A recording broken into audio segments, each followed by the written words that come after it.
I promise your soulmate or the love of your life is not hiding from you. They're not missing. It's just that you have not vibrationally attuned yourself to shift into that alternate timeline where you and this person have met in the physical. The way that you do this is through the frequency of authenticity. This is really, really important. Radical authenticity. I want to share a little bit of a story with you. So I met my husband through Bumble, but to give more of the backstory, I blew up my life, ended a 3.5 year relationship, and moved to San Diego. This is all over the span of 2 weeks, right? I just knew that the relationship I was in, I had vibrationally expanded beyond that relationship, and the universe showed me in a very powerful way that if I stayed in that situation, I was going to be stuck in a timeline loop, okay? So anyways, I get to San Diego and I think, okay, I need to meet new people. I'm going to put myself out there and really just also using dating as a means to explore the city, not thinking that I was going to meet someone. That was not my intention, right? Really just to have fun. Nonetheless, I create my Bumble profile, and how does a psychic, a channeler, or even someone with a large audience or platform, how do they put themselves out there, right? I found myself being a little bit more secretive about my gifts, about who I am, because it felt like it might be too much. It might be too much to go into new situations and reveal that about myself. And I'm pretty sure if you're here, you are extremely spiritual, and it can feel uncomfortable in a world of people who maybe just think on an average level or haven't been exposed to certain things. So nonetheless, that's the situation I found myself in. So I go on a few dates. Now, I want you to think about this. Because I was hiding or not fully revealing who I was, what type of people do you think I attracted? Amazing men, a lot of amazing men, but people who I couldn't be my full authentic self with. People that they were only getting pieces of me. They were not getting the whole version of me. And so, funny story, I remember going out on a date one night and I'm walking down the street with this guy and someone calls my name and I'm thinking like, okay, I just moved here. No one really knows me in this city. I turn around and it happens to be somebody who followed me online. And they go, "Oh my gosh, Aaron." And I'm nervous and I'm like, anxiety, because I'm trying to manage this person, not wanting them to mention anything of aliens, ETs, galactic things, spirituality, psychic gifts. So it was just a weird, uncomfortable situation. However, it also showed me and it mirrored to me that something needed to change, right? Something needed to change. So I really didn't want to be on Bumble at all, but my guides, and I think I did, I got off of it. I deleted my profile. I'm like, I'm not doing this. I'm just going to organically meet somebody, which I've organically met people. And there seems to be a more natural unfolding. However, source super loud. You need to get back on. You need to get back on. You need to get back on. And I'm like, okay, I get back on. But I say this time, I am going to be so radically real and authentic. I don't care how many people it turns off. I don't care how many people it repels, because I want the right reflections to come in. So I think in my bio, I wish I had a screenshot. It was just the most raw, authentic thing. I go full-time psychic into aliens and spirituality and plant medicine and just every single thing about myself that I could think, I put in the profile. Now I want you to think about this. What types of reflections do you think I was getting back? And they weren't even people that you would consider to be weird or people that are, not even unsuccessful in the real world. I attracted people who were scientists. I attracted people who were, I think there were even like people who worked in like neurosurgery and things of that nature. I attracted so many different people that were interested in that type of thing. And then nonetheless, probably a day after me doing that, I ended up matching with my husband. And then we're talking and he's like, "Oh, so you have spiritual gifts?" And I'm like, "Yeah." But I'm trying to be like so embodied in this authenticity. I'm like, "Yeah, how do you feel about that?" Right? And he's like, "Oh, I actually have gifts too." And then I go, "Oh, I mean, I really did not want to waste my time. I'm trying to give you guys insight into just how radical. Um, I sent him my Instagram and I go, oh, check out my Instagram. Are you into things like light language? And he's like, I actually speak light language as well. And I go, wow. This literally happened a day after me choosing to embody radical authenticity. Sharing these stories with you to expand you into the vibration of I am who I am, and that is okay. And beyond just being okay, that is perfect. That is brilliant, because there's someone out there that is looking for the specific frequency that you are. There's someone out there who's looking for the exact blueprint that you carry, that you hold. There's someone out there that when they meet you, they think, I can't believe how rare this person is and that I'm meeting them and that they exist. So when you hide aspects of yourself, when you water yourself down, when you feel like you are too much, this is a starseed and light worker issue.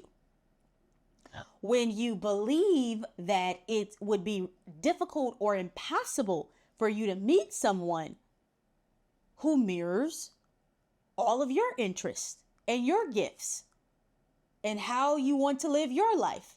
When you're doing that, you are in a frequency of repelling, because the vibration that's needed to shift into the timeline where the union is solidified requires you to vibrate in abundance, meaning I know this exists. I just have to attune to the frequency of it. It requires you to operate in radical truth, transparency. I'm not hiding. Now, okay, this is interesting. Ooh, this is good. This is good. This is good. Source wants to talk about the power of transparency. When you're embodying radical authenticity and transparency about who you are, you magnetize unconditional love, because it's a vibration that says no matter how rare I am, no matter how different I might think that I am, no matter how unique my experience is, which by the way, we all feel this way, spiritual or not, people just feel like they are different. Regardless of that, I love myself so much and I've accepted myself on such a profound level that I'm ready to call in someone who's just going to mirror that back to me. So you see, the soulmate, the love of your life, your future husband, wife, girlfriend, boyfriend, partner that you're going to be in a divine union with, they are going to love you and accept you unconditionally, assuming you're going to be in a high vibrational partnership, a divine union. They are going to love and accept you unconditionally. So if you haven't embodied that fully, and if you are not outwardly expressed in that, you cannot call in and magnetize someone into your field who just reflects it. So I want you to understand something. People feel about you the way that you feel and think about you. If you think I'm not ready, I'm weird, I'm crazy, I'm rare, I'm too much, what do you get? You get reflections of people that show you that mirror that back to you. And then you find yourself in weird situations where you are with someone that you feel like you can't share your interests or your passions.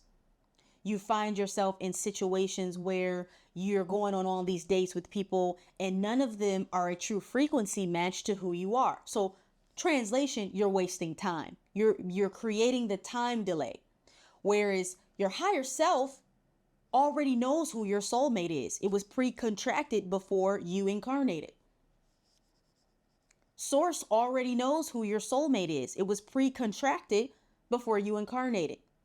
And the only thing that the universe requires is that you activate the vibrational frequency that calls them in.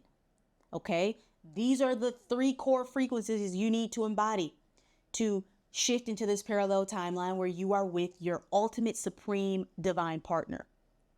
Which, by the way, don't assume that you even know what that looks like or the qualities of this person or how you're going to meet them. You also want to be neutral and detached from that.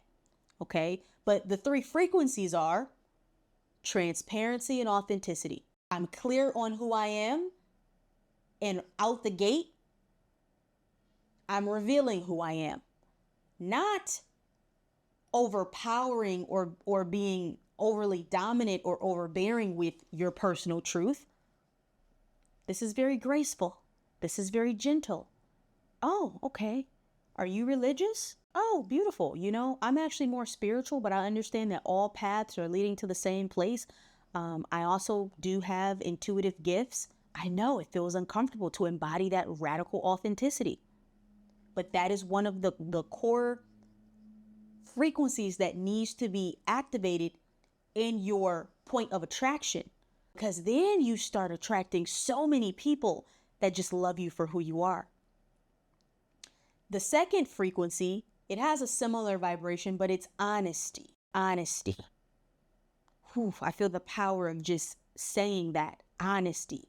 I am honest about who I am. Now, for some of you, this may have something to do with even your past, a past version of you. So I see why the honesty piece is coming in, because we're not just talking about transparency with your beliefs and who you are and what you're into. Okay. Second step is there's a radical honesty, because shame, whew, powerful. Source wants to talk about the frequency of shame. Shame is what repels unconditional love. If you hold shame about your past, something you did in the past version of you, how you showed up in the world, what you did for work, how you made money, how you moved in a relationship, you have to fully heal any shame. And you heal shame through total acceptance of yourself. I accept every part of me. I accept every version of me. I accept all variations of me that has been here exploring through consciousness. Now, what do you think that type of unconditional for yourself, what do you think that calls in, that type of unconditional love for yourself? It calls in someone that can fully see you, all of the layers of you. Okay, so radical honesty. Radical honesty. This third vibration that needs to be activated within your point of attraction to call in the love of your life and your soulmate to embody a divine union together is that of abundance. We want to break this down. I meet so many people who engage in this type of language. I don't want someone who acts like this or embodies insert characteristic. It's so difficult for me to meet other spiritual men or women. It's so challenging for me to meet people who are on my same level or think like me or have this mindset. Every time you do that, on a vibrational level, you stay on the timeline where all of those things that you just said are true. Remember, within the quantum field of infinite possibility, we have infinite parallel frames. So is there a parallel version of Earth where that's untrue? Yeah. Is there a parallel version of Earth and yourself where you're in a relationship with someone that you absolutely love and adore you for exactly as each other are? It exists. So this quantum abundance, this vibration of abundance is, I believe that this person exists. And Source is showing me many of you right now, you're entertaining that, well, maybe I'm meant to be alone. Maybe love is just not for me. No. Every single person listening to this has a soulmate. Every single person. Every single person on the planet has a soulmate, because humans are not designed to be alone. Now, your ability to tap into that highest contract that's available for you and how long that takes, it depends on your ability to move through certain lessons and challenges that will then push you into becoming the version that can hold that level of divine union. So you see, when we incarnate, we have these pre-contracts, but we can quantum leap out of those as well and call in our divine union.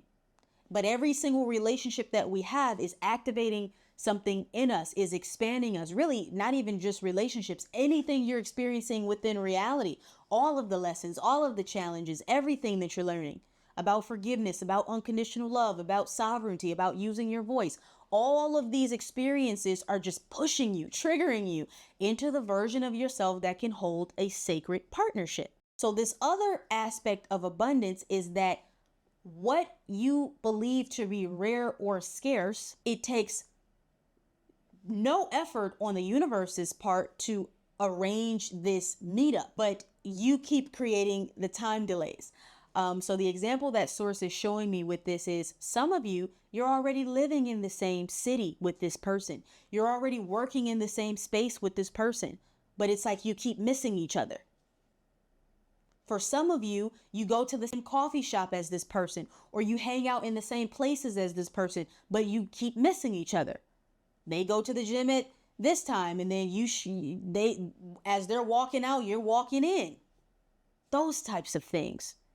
Because you have activated a dominant belief and frequency that says this person does not exist. That's what's vibrating in your field.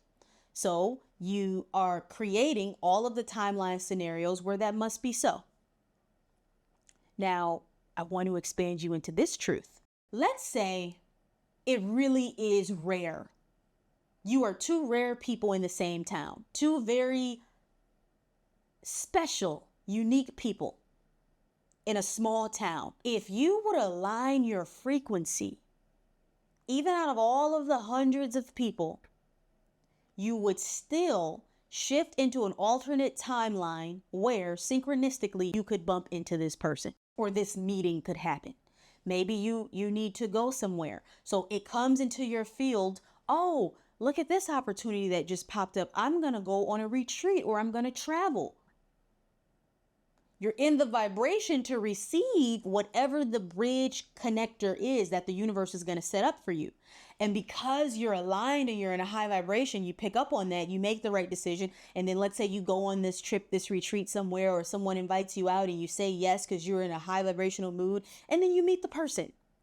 So the universe is working in the background over time, trying to get you and this person to be in the frequency where you meet. Now, I want to go back to this other piece about quantum leaping. So at the time that I met my husband, Source revealed to me that this was my soulmate, but then Source also revealed to me, had I made a different decision, meaning for whatever reason, I didn't choose to leave my relationship when I did, I was actually supposed to have one or two more relationships and even a marriage before meeting my now husband.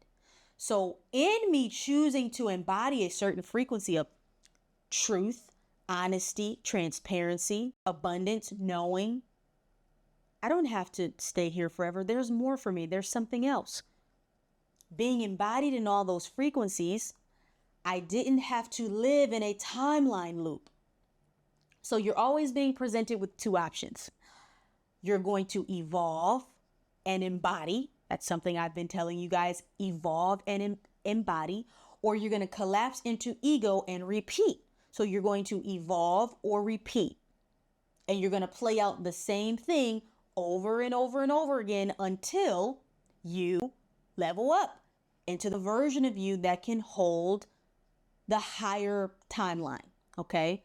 So through embodying all of those frequencies, I was able to even quantum leap out of what would have been karmic, to some degree, karmic soul contracts. So this is really powerful.